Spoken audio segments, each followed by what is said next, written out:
This video shows photos from the restoration of a D.W. Karn chapel organ built in 1893 in Woodstock, Canada. The organ was in very poor condition and did not play at all. Much of the lattice work below the keyboard was broken. Also, much of the lattice work on the back side of the organ was broken as well. The interior of the organ showed some evidence of having been worked on before, but didn't look in too bad of condition. However, once I started removing units like the sub-bass, I noticed a very large crack in the soundboard. Even worse, the reed cell block was separated from the soundboard. Those large gaps caused air leakage from one cell to the adjacent cell. Of course, there was lots of dust and dirt. Also a lot of rusted bent wires. There were 5 ranks of reeds in the bass section, 2 in the front, 3 in the back, and 6 ranks of reeds in the treble section, 3 in the front, 3 in the back, plus an octave of sub-bass. Some corrosion was evident on the ends of the reeds also. The Bellows cloth had never been replaced over the 130 years since the organ was made. It was crunchy and didn't hold air. The pedal straps had been replaced numerous times, incorrectly I might add. So now the restoration begins. Starting with the reservoir and exhausters, completely take them apart, clean the boards, replace the felt, replace the sealing leather. All new Bellows cloth put all the way around the exhausters and the air reservoir. The fabric on the pedals was in pretty good shape, so I didn't replace that, but I did repaint the metal parts. The crack in the soundboard was repaired with shims of veneer. All of the gaps between the reed cell block and the soundboard were shimmed with veneer and sealed with liquid fish glue. Several new springs had to be made for the pallet valves. Also, all of the springs were checked for proper tension. All of the pallets had brand new felt and leather put on them and cleaned the guide pins.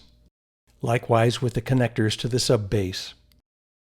All of the brass reeds were cleaned in an ultrasonic cleaner.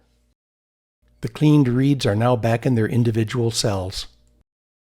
New leather was put on all of the mutes, and all of the hinges were completely taken apart, cleaned, and made functional again. The connecting wires to open the mutes were all cleaned and straightened and would later be adjusted. Of course, new felt was installed everywhere. The couplers were completely disassembled. All the metal pieces were cleaned and all new felt installed. The couplers were then installed and aligned to the stickers that connect down to the pallet valves. In some cases, earlier repairs had been made and were in fact broken again. New pieces were made, including new springs and all new felts and leathers. All of the felt on the keys needed to be replaced, including the key bushings. Most of the keys were delaminating. Lots of clamps and fish glue solved that problem. The keys were then all cleaned and refinished. Lots of shiny brass pins made for smooth operation just like new. After the keyboard was back together and set in place, the keys needed to be leveled. The original stop knob for the treble coupler was missing and a substitute had been replaced that did not match. A new one was made to match the other knobs. A new stop face was made. I took photos of the other stop faces and used Photoshop to cut and paste letters from the other stop faces so that the fonts matched exactly. Finally, the upper action is complete and put on the tuning bench. A motor-driven vacuum source under the bench provided a constant vacuum. All 351 reeds were tuned. The wires between the stops and the mutes had to be adjusted individually for smooth operation.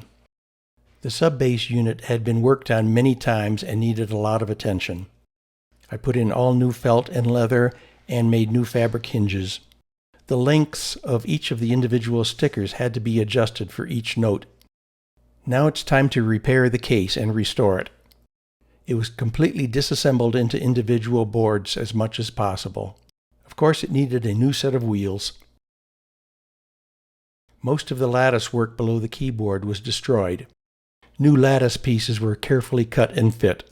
A scroll saw was used to cut the pieces. Care was taken to stain the new insert pieces to match the old. All of the exterior was carefully cleaned and repairs made as necessary. Then it was time to reassemble the case. The restored lower action and upper action were finally back in the case. Everything is much cleaner and prettier now. The restoration work took about 4.5 months.